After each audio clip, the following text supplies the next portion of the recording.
4절에서 36절 말씀입니다.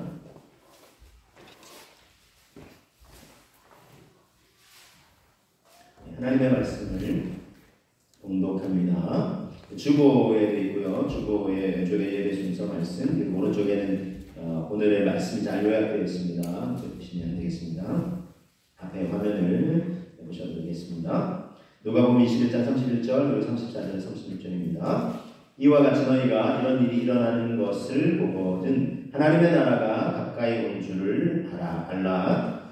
너희는 스스로 조심하라. 그렇지 않으면 방탕함과 술 취함과 생활의 염려로 마음이 둔하여지고 뜻밖의 그날이 덫과 같이 너희에게 임하리라. 이날은 온 지구상에 거하는 모든 사람에게 임하리라.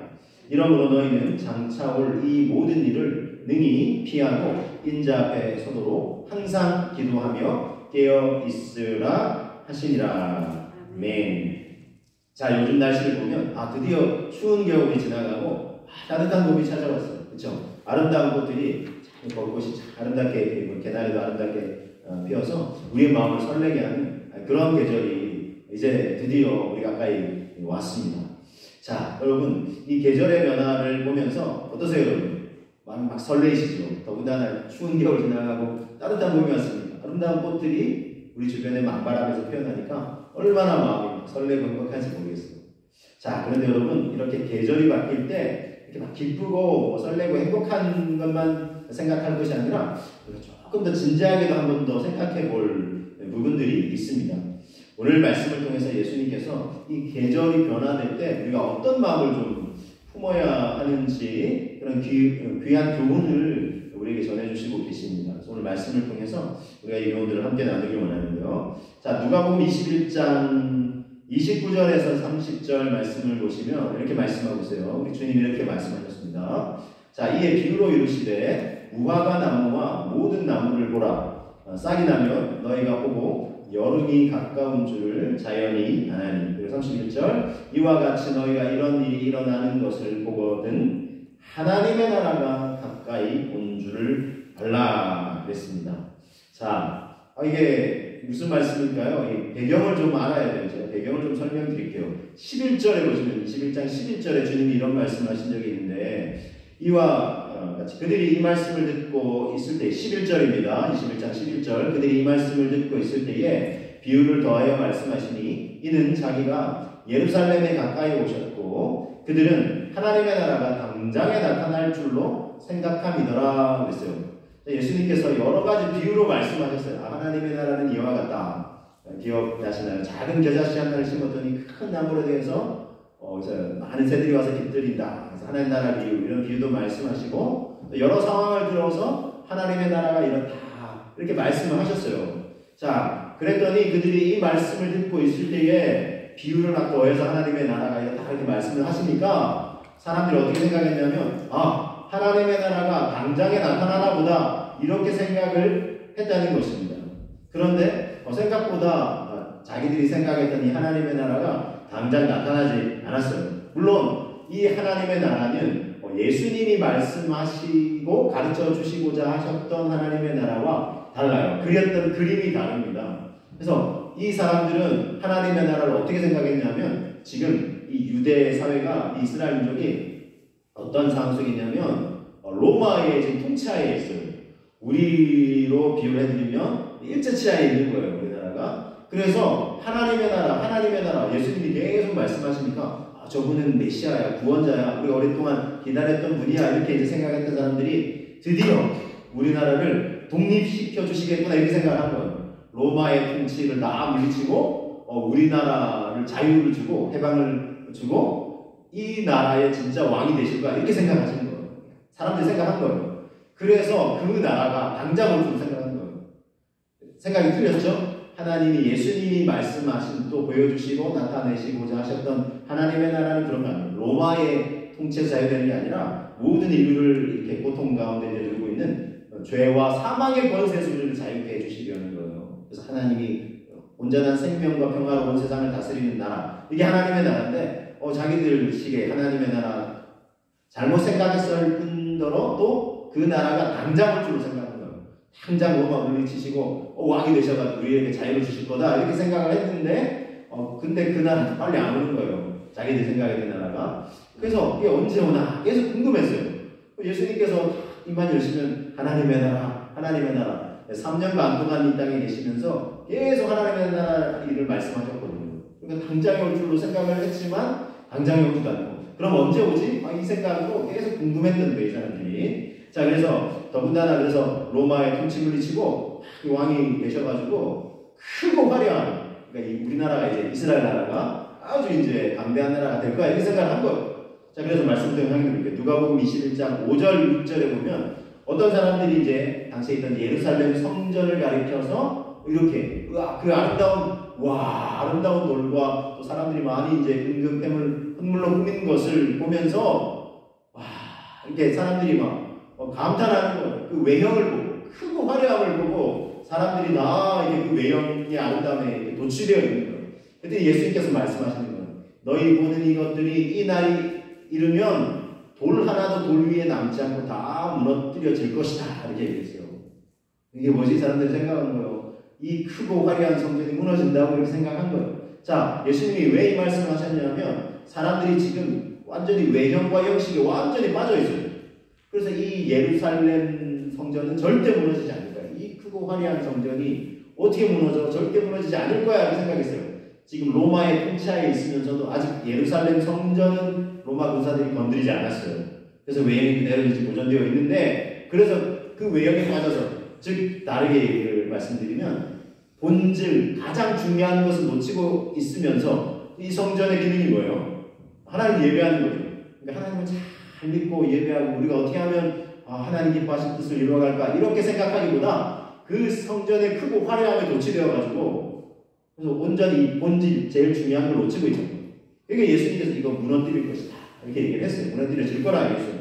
실제 여러분 이 예루살렘 성전이 언제 무너졌냐면 AD 70년 주님 이후 AD 70년경에 로마가 완전히 예루살렘을 포위해서 예루살렘 전체를 무너뜨리고 이 성전이 완전히 회파가 됐어요. 진짜 예수님 말씀하신 대로 돌 위에 돌 하나도 남지 않은 정도로 완전히 회파가 되고 있어요.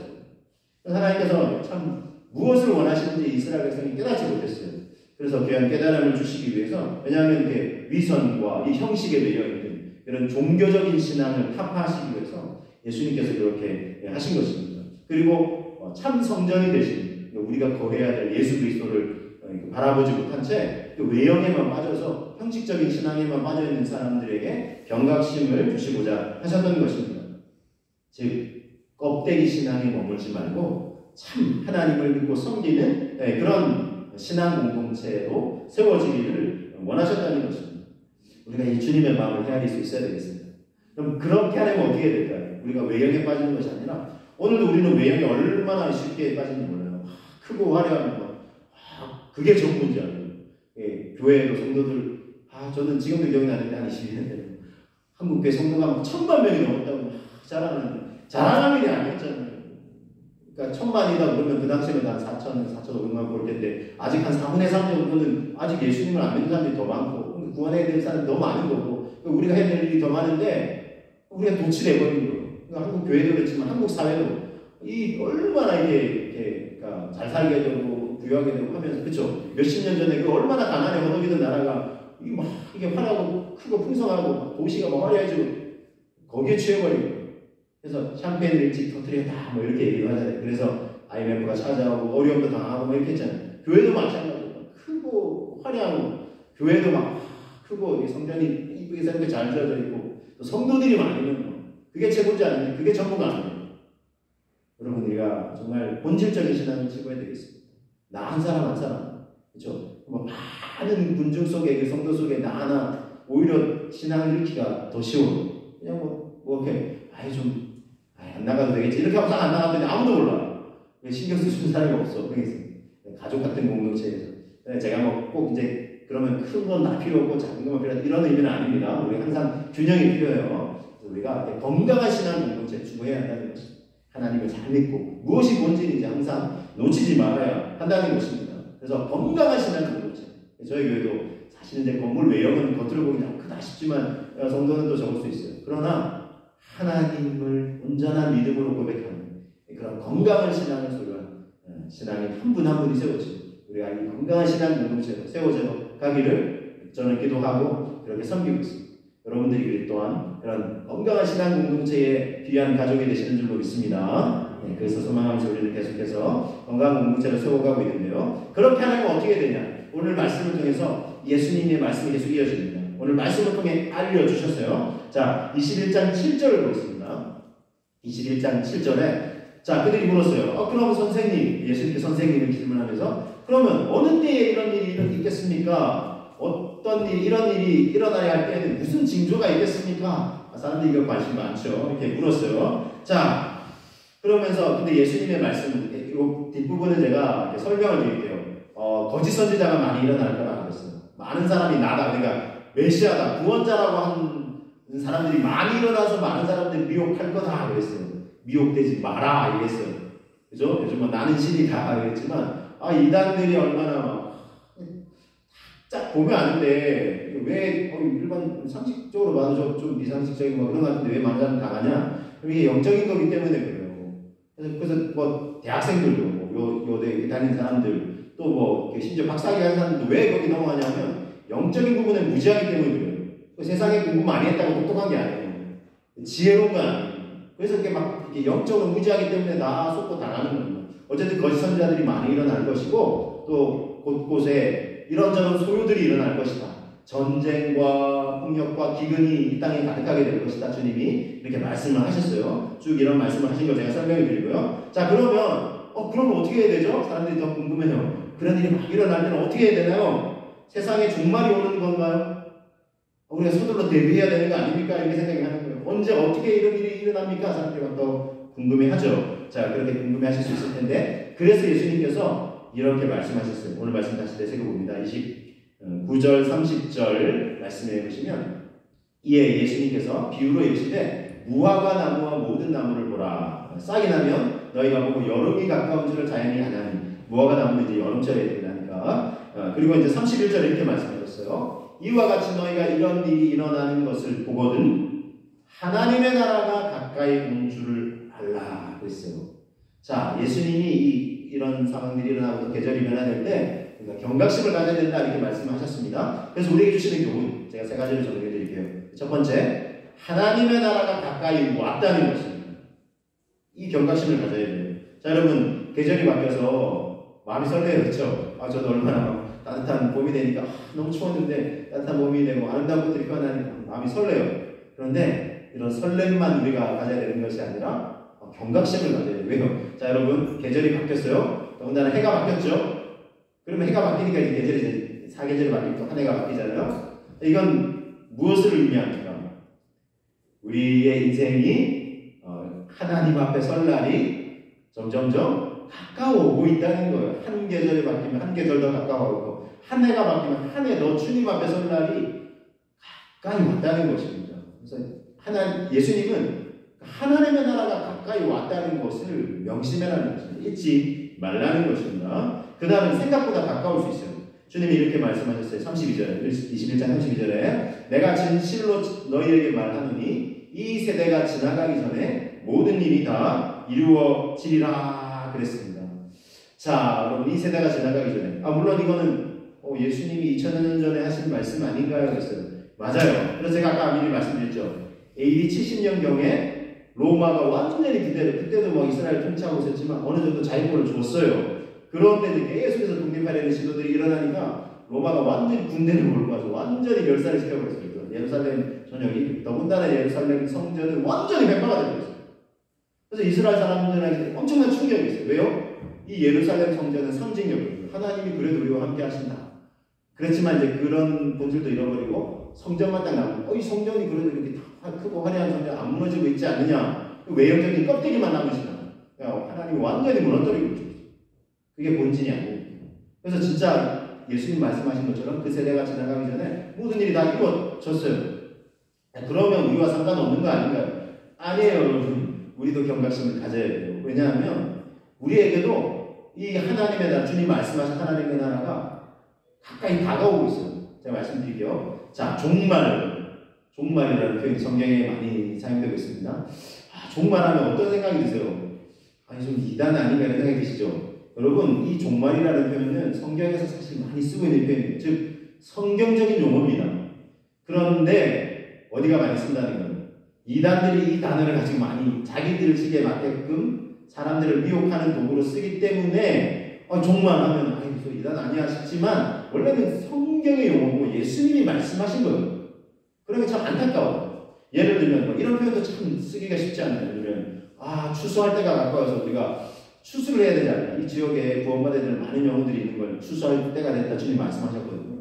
그래서 추수할 일꾼을 보내달라고 기도해라. 마태복음 9장에 주님 말씀하셨어요. 그런데 저기 신천지라 이단이 추수꾼이라고 그래가지고 교회에 딱 사람 보내가지고 신실한 일꾼을 하다가 교회를 다 이렇게 삼키려고 요걸 이제 추수꾼이라고 그래요. 그러니까 이제 우리 추수합시다 이 표현도 잘 못 쓰겠어요. 왜냐하면 이단들이 지금 쓰고 있으니까. 참 안타깝지만 원래 어떤 용어라고요? 원래 성경에서 말씀하고 있어요. 이 종말도 얼마나 사실 강조한 분인지 몰라요. 자, 그래서 원래 성경적인 거다 이렇게 생각하시면 되겠습니다. 근데 그래서 종말, 그래서 우리가 쓰기 약간 뉘앙스가 약간 이렇게 쓰면 안 되는 거 아닌가 싶지만 여러분 이 종말은 우리에게 어느덧 가까이 다가오고 있어요. 하나님의 나라가 가까이 왔다. 다른 표현으로 말씀드리면 종말, 그분 앞에 설날이 가까이 왔다라는 겁니다. 자, 여러분 종말에는 세 가지 의미가 있어요. 제가 설명드릴게요. 하나는 우주적인 종말이에요. 이거는 주님이 다시 오시는 거예요. 완전히 죄인의 주로 다시 오시는 거예요. 이 세상 모든 게 평정이 돼요. 저렇게 악한 사람이 왜 이 세상에는 더 득세하고 저렇게 잘 되고 이렇게 서민들 어려운 사람들이 더 고통받고 힘들까 이런 생각이 드시죠? 네, 그분이 오시면 모든 게 평정이 돼요. 끝나요. 하나님을 무시하고 하나님의 백성들을 무시하고 이런 사람들 면하지만 그때까지는 기회가 있는데 주님이 딱 다시 오시는 날은 완전히 끝나요. 이 기회가 더 이상 닫혀버린 눈이. 경각심 가져야 돼요. 어쨌든 그 우주적인 종말이 있어요. 그때는 모든 게 평정이에요. 그래서 재림의 주로, 심판의 주로 다시 모시고, 심판의 주님 하니까 좀 이것도 무서운 표현이죠. 근데 어떤 사람에게는 무서운 심판이지만 어떤 사람에게는 이날이 기쁨의 날이에요. 왜요? 구원의 날입니다. 어떤 사람에게는 예수님을 구원의 주로, 길이요 진리요 생명으로 잘 믿는 사람에게는 그날이 오도 무서울 게 없다는 거예요. 심판의 주님이라고 하지만 우리에게는 영원한 생명으로 우리를, 천국에서 영원한 생명으로 우리를 인도하신다는 것입니다. 자, 여러분 이래서 이 우주적 종말이고 또 하나는 시대적인 종말이 있어요. 이게 뭐냐면 지금 로마 같은 경우 로마가 아까 그 이스라엘 같은 경우 AD 70년경 형식적인 신앙에 빠져 있다가 예루살렘 성전 절대 안 무너질 거야 했는데 완전히 무너졌잖아요. 그렇죠? 그리고 한 시대가 저무는 거예요. 그 시대나 나라가 영원한 나라가 없잖아요. 이 세상이죠. 천년 만년 가는 나라가 없잖아요. 크고 화려한 나라도 언니가 무너져요. 이걸 이제 제가 시대적 종말이다 이렇게 표현하고, 자 하나 더 있어요. 이거는 우리와 직접적인 연관이 있습니다. 개인적인 종말이에요. 개인적인 종말. 다르게는 좀 이제 철학적인 용어는 실존적 종말이다라고 표현합니다. 자, 이건 뭐냐면 우리 각 개인이 그분 앞에 설 날이 가까이 오고 있다는 거예요. 하루가 지났다. 그 말은 하루 더 가까워졌다. 한 계절이 지났다. 한 계절이 더 가까워졌다. 한 해가 지났다. 그분 앞에 설 날이 한 해가 더 가까워졌다라는 의미인 것입니다. 그래서 누구도 피할 수가 없어요. 그래서 하나님의 나라가 가까이 오지 말라 했을 때 우주적인 종말도 우리 경각심 가져야 되고요. 그 이스라엘 사람들에게 시대적인 종말도 당대에 자기들의 시대가 저무는 것도 있지만 우리에게, 지금 우리에게는 한 개인으로서 우리의 삶이 그분 앞에 설 날이 가까이 오고 있다는 것입니다. 자, 그래서 여러분 하나님의 통치가 이루어진다는 거예요. 하나님의 나라가 가까운다는 말은 제가 다르게 설명드릴게요. 하나님의 나라 본다는 건 어떤 의미일까요? 하나님의 통치를 우리는 완전히 경험하게 된다는 거예요. 그래서 그것도 완전히 이루어져요. 이게 어떤 의미냐면 더 이상의 내 고집과 아집이 안 통해요.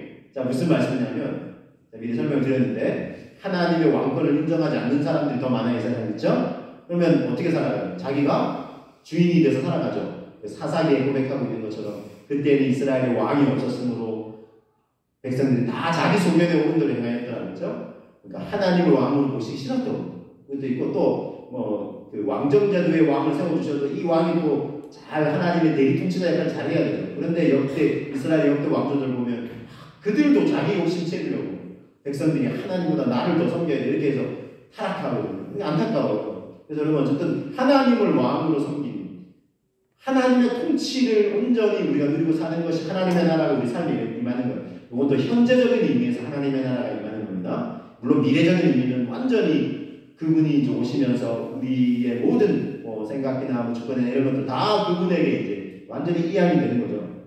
자, 그래서 내 고집과 아집이 더 이상 통하지 않는다라는 것은 더 이상 그때는 지금은 아직도 우리가 하나님 내 삶의 왕이 되어주세요 하면서도 우리 그리스도인들도 여전히 이건 이렇게 하면 더 좋을 것 같은데 하면서 내 생각 위주로 살아가고 싶은 경향들이 있어야죠. 그런데 하나님의 통치가 완전히 임하게 되면 더 이상 그것도 통하지 않고 이제 그분이 이제 완전히 났습니다.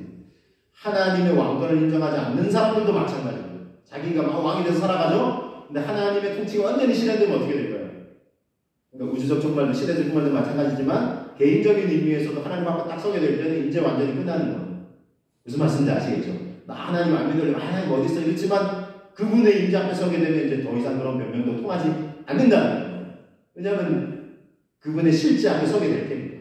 왕 되신 하나님. 저는 그 하나님을 믿습니다. 그러니까 제가 열매를 통하면서 말씀드렸죠. 제가 하나님 믿지도 않아서 어떻게 해야겠어요? 하나님 그분 앞에 서게 될 때 모든 인생은 이제 자기 주권, 자기 왕권 없어요. 그분이 왕이십니다. 자기 이제 어떻게 자기 생각 그런 데 없어요. 그분 앞에 서게 될 때는. 그래서 여러분 육체의 죽음이 끝이 아니에요. 육체의 죽음이 끝이 아닙니다. 새로운 몸을 입게 돼요. 바울은 이것을 신령한 몸이다 라고 표현을 해요. 근데 예수님 믿지 않는 사람들도 여러분 잘 들으셔야 돼요. 영원히 살까요? 아니면 예수 믿는 사람들이 인생 그걸로 끝일까요? 예수 믿지 않는 사람들은 영원히 살아요. 근데 어디서 영원히 사느냐가 중요해요. 영원한 형벌이 기다리고 있어요. 지옥에서 영원한 형벌. 물론 이거 하나님, 그럼 어떤 사람이 이런 사람이 있더라고. 잘 사는 사람들을 지옥에 가라고 하는, 그러니까 예수 천당고 신자고 외치는 그게 이제 우리 자꾸 거부감 있잖아요. 그런 하나님은 나 믿기 싫다고. 가면 잘 사는 사람들을 왜 지옥에 내려가요? 여러분 이거 잘 이해하셔야 돼요. 잘 사는 사람들이 아니고요. 그리고 이 지옥은 원래 사람들을 위해 예비된 곳이 아니에요. 누구를 위해서? 타락한 천사들이었던 사탄 마귀, 악한 영들을 위해 예비된 곳이에요. 요한계시록으로 그렇게 설명되고 있어요. 근데 이 타락한 천사들이 나만 죽기 싫어. 그래서 어떻게 한다고요? 사람들을 미혹해가지고 야, 하나님이 어디 있어? 네가 주인이 되어야지 하면서 막 미혹해가지고 하나님이 안 보이신 것처럼 고린도서 4장 4절에 이 세상 신이 믿지 않는 자들의 마음을 혼미하게 해서 하나님을 인정하지 못하게 만드는 거예요. 그래서 그 사람들의 마음을 미혹해서 같이 끌고 들어가는 거예요. 여러분 그래서 하나님이 우리를 막 지옥에 던지는 게 아니라 하나님 안타까워서 역으로 야 지옥에 가면 안 되지 않냐? 야 날 좀 믿으라고. 야 너 부모 통해서 너 형제 통해서 야 네 친구를 통해서 야 너 권면 받지 않느냐고 제발 그걸 좀 믿으라고. 그래야 네 영혼이 지옥에 가지 않는다고. 하나님은 안타까워하시지 한 영혼이라도 너 천국으로 인도하기 원하시지 하나님이 예쁘다 너 나 안 믿었지 너 지옥 가 이게 아니라고요. 여러분. 이해가 되세요? 하나님은 한 영혼이라도 더 우리를 구원으로 인도하기 원하시는 거예요. 자 근데 여러분 그것도 우리의 개인적인 종말이 오기 전까지는 각 개인에게 기회가 있지만 개인의 종말이 딱 닥치면 문이 닫혀버립니다. 무슨 말씀인지 아시겠죠? 그래서 하나님 나라가 가까이 온다는 건 이제 우리가 그런 경각심을 가져야 된다는 거예요. 그래서 여러분 좋아 지금 날이 너무 좋고 해서 여러분 얼마나 좋아요. 놀러가기 얼마나 좋잖아요. 지금 젊은 세대들 얼마나 지금 막 캠핑하고 놀러가고 그게 필요 없다는 거예요. 가끔 그게 필요해요. 근데 여러분 그렇게 하면서도 무슨 경각심을 가져야 된다고요? 그분 앞에 설날이 가까이 오고 있다는 것을 그 경각심을 가져야 된다는 거예요. 그래서 여러분 저희 안에 어떤 분은 이제 은퇴하시면 이제 이렇게 큰 농장도 조성하고 또 이렇게 회전 같은 것도 해가지고 이렇게 해야지 하면서 그 한 옆에는 이쁜 예배당을 이렇게 지으실 거예요. 계획을 막 얘기를 하시더라고요. 꿈에 부풀어가지고 이건 왜 짓습니까 했더니 요즘 사람들이 주말마다 놀러 간다고. 근데 자기는 그게 안타까워요. 그래서 혹시 놀러 가더라도 이게 교회에 나와서 예배를 드리고 이렇게 하라고. 그래서 자기 이제 그렇게 한다고 이렇게 얘기를 하시더라고요. 어쨌든 여러분 그런 경각심을 가져야 된다는 막 들로 산으로 막 놀러 가자 막 이것만 끝이 아니라 그런 경각심을 가져야 한다는 것입니다. 그래서 여러분 우리가 하나님의 앞에 서게 될 때 완전한 하나님의 통치 앞에 이제 서게 될 텐데 그날이 가까이 오고 있다는 거예요. 자 21장 33절 주님이 이렇게 말씀하셨어요. 천지는 없어지겠으나 내 말은 없어지지 아니하리라. 반드시 이루어진다는 것. 이스라엘도 반드시 이루어진 걸 경험했고 이 개인적인 종말, 우주적인 종말도 마찬가지라는 거예요. 그래서 우리는 조심해야 돼요. 그래서 34절에 주님이 이렇게 말씀하셨어요. 너희는 스스로 조심하라. 그렇지 않으면 방탕함과 술 취함과 생활의 염려로 마음이 둔하여지고 뜻밖의 그날이 덫과 같이 너에게 임하리라고 그랬어요. 조심하라는 거예요. 안 그러면 마음이 둔해져요. 그래서 방탕함, 술 취함, 생활의 염려, 걱정, 근심하면서 신앙 멀어져. 하나님 멀어져. 우선순위가 계속 뒤로 밀리는 거예요. 그리고 나중에 너무 멀어지니까 하나님과. 너무 안타까운 거예요, 하나님. 근데 그렇게 살고 있는데, 마음이 둔하여진 채 살고 있는데 뜻밖의 그날이 덫과 같이 임한다는 거예요.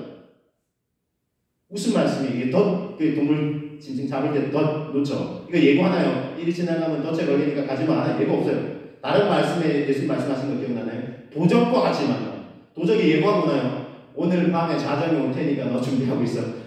아니잖아요. 예고 없이 찾아와요. 그날이 예고 없이 온다니까요. 오늘 들로사도로 나가 있는데 그날이 올 수 있다는 거예요. 그잖아요, 여러분.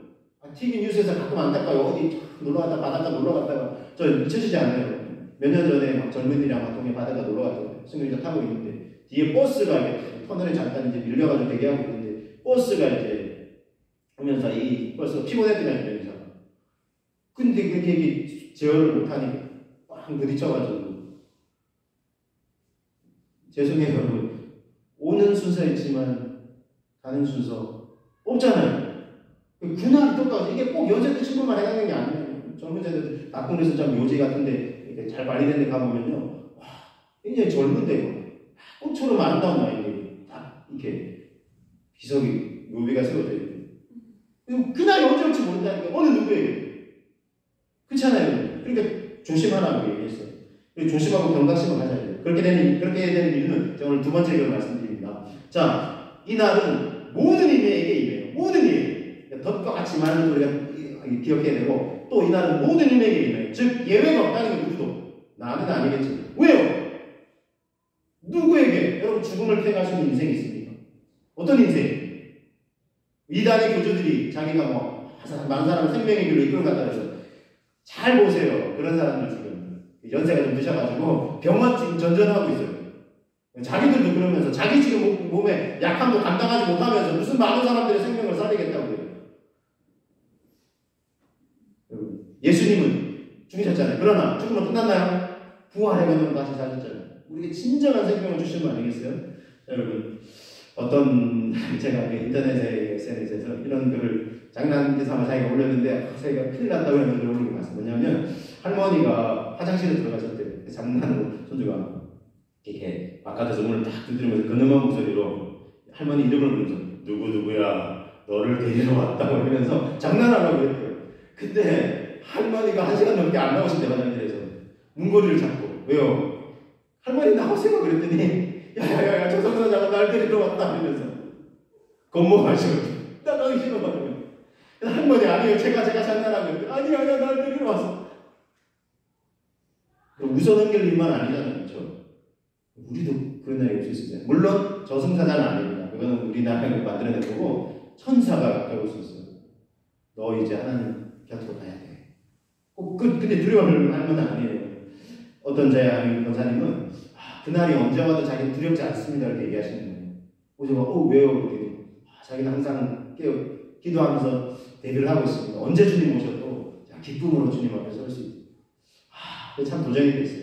그래서 여러분 주님이 그래서 이렇게 말씀하셨어요. 우리도 마찬가지예요. 우리도 21장 36절에 이렇게 말씀하고 있어요. 36절 이러므로 너희는 장차 올 이 모든 일을 능히 피하고 인자 앞에 서도록 항상 기도하며 깨어 있으라 그랬어요. 자, 그래서 세 번째 보면은 항상 기도하며 깨어 있으라는 거예요. 왜냐하면 주님 앞에서 두렵지 않도록 항상 기도하며 깨어 있으라고 권면하고 있습니다. 자, 베드로전서 5장 8절 베드로 사도가 이렇게 권면했어요. 근신하라 깨어라 너희 대적 마귀가 우는 사자같이 두루다니며 삼킬 자를 찾나니. 자, 베드로전서 4장 7절 만물의 마지막이 가까이 왔으니 그러므로 너희는 정신을 차리고 근신하여 기도하라 그랬어요. 마지막에 가까웠대요. 주님 앞에 설 날이 우리 개인적으로도 가까이 오고 있어요. 깨어 근신하여 기도하라는 겁니다. 사실 이렇게 권면한 베드로 사도는 깨어있지 못했어요. 예수님을 부인하고 저자기까지 했고 예수님이 겟세마네 동산에서 십자가 지시기 전에 날 위해서 중보기도 해달라 했지만 와서 보니까 제자들 베드로를 비롯해서 다 피곤해서 꾸벅꾸벅 졸고 있었어요. 그래서 너희가 1시간 동안이라도 깨어서 나를 위해서 기도할 수 없더냐? 예수님은 안타까운 말씀하셨어요. 그래서 베드로는 늘 그런 마음이 들었어요. 내가 깨어 기도하지 못했구나. 내가 깨어 기도하지 못했구나. 그래서 지금 자기가 훗날 자기를 돌아보면서 성도들에게 깨어 기도하라고 권면하고 있는 거예요. 자기의 실수도 이제 반면교사를 삼으면서. 여러분, 우리 자식도 잘 못할 수도 있어요. 그러나 우리 함께 경각심을 가져야 돼요. 누구에게 이게 좋은 신앙인 거면 지도 못하면서 이렇게 생각할 수 있죠. 그게 아니에요. 나도 그렇게 하고자 그 권면 속에 나도 그렇게 하고 싶다는 게 담겨 있고 그렇게 함께 하자라는 권면이 담겨 있어요. 그래서 그런 권면을 받을 때 지도 못하면서 이렇게 할 게 아니에요. 그렇구나 하고 우리가 깨어 기도할 수 있어야 돼요. 자, 그래서 여러분, 어느 목사님이 군 부대를 방문을 하셨는데 자기 군 부대 시절 생각이 떠올랐다고 하시면서 목회도 비슷한 것 같아요. 뭐냐면 자기가 불침번 서는 생각이 나더라고요. 그래서 이제 맨날 새벽에 1시간 반 또는 2시간 막 깨워요. 자고 있는데 그러면 일어나야 돼요. 그럼 어떻게 해요? 불침번 서야 된다는 거예요. 그래서 무장을 하고 나가야 돼요. 그래서 한 1시간, 짧게는 1시간, 길면 2시간 이렇게 서 있어야 돼요. 경각심을 가지고. 근데 날마다 피곤한데 이거 좀 안 하면 안 되나 싶지만 그래도 안 할 수 없다 생각이 들어요. 왜냐하면 언제 적이 공격해 올지 모르니까. 그래서 항상 경각심을 가졌던 생각이 들더래요. 그래서 목회도 생각해보니까 저희도 새벽기도 있으면 새벽마다 긴장하고 깨어야 되고 성도들을 위해서 기도해야 되고 성도들에게 영적 공격이 올 때 그걸 위해서 온전히 기도해야 돼요.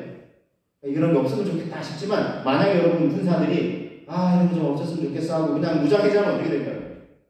적군이 공격해 들으면 다 나가는 거예요. 다 죽는 거예요. 내가 지켜야 될 사람은 다 죽는 거예요. 그래서 여러분 저도 기도하지 않을 수가 없어요. 저 성도님들을 위해서. 그래서 여러분 저희 교회에 기도 제목 리스트가 있습니다. 그렇죠? 저희 정도가 됐다는 적어도 저한테는 기도해야 된다는 책임감이 부여돼요. 기뻐요. 이 무게가 정말 막 무겁고 힘들지만 그래도 감사하고 있고 그래서 기도합니다. 여러분들 간절히 기도해요.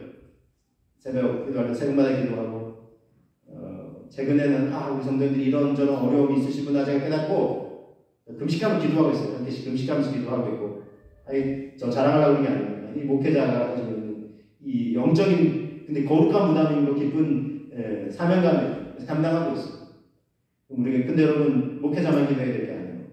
여러분 스스로도 기도하셔야 돼요. 스스로 조심하라고 하셨잖아요. 주님. 깨어 기도하라고 하셨잖아요. 그래서 권면드립니다. 여러분 사순절의 마지막 기간이에요. 종료절이고 고난주간이고 다음 주는 부활절이고 저희가 이제 3일 새벽 기도가 있고 금요일날 금요 기도회도 있습니다. 다음 주는 또 부활절이라는 요일이고 여러분 기도하실 수 있고 혹시 나오실 수 있으면 나오셔서도 기도하시면 좋고 더 많이 길게 기도하는 교회도 있어요. 그 교회 이제 비관론은 아니지만 여러분 어쨌든 혹시나 나오셔서 기도하시면 좋고 그러지 못하시더라도 스스로라도 이번 한 주만 해야 돼요. 이번 주만 기도하면 뭐예요? 아니 여러분 한 주간 기도할 수 있는 사람이 한 달 기도할 수 있고 한 달 기도할 수 있는 사람이 1년 기도할 수 있는 거예요.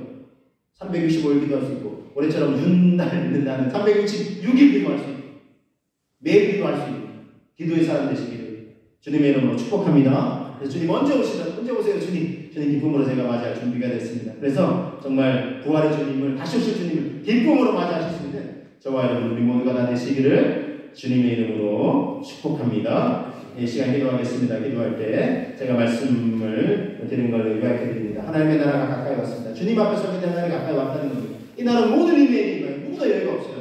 항상 기도하며 깨어 있으라 하겠습니다. 그 나라를 잘 되게 할 수 있도록 그런 내가 되고 또 우리 가족들 함께 깨어서 주님을 맞이할 수 있는 준비가 될 수 있도록 합니다. 주여 도와주시옵소서. 성령님 인도하여 주옵소서. 네, 함께 기도하며 나아가겠습니다. 기도합니다. 오 주님 이 시간 기도하고 간구하며 나아갈 때에 하나님 계절의 변화를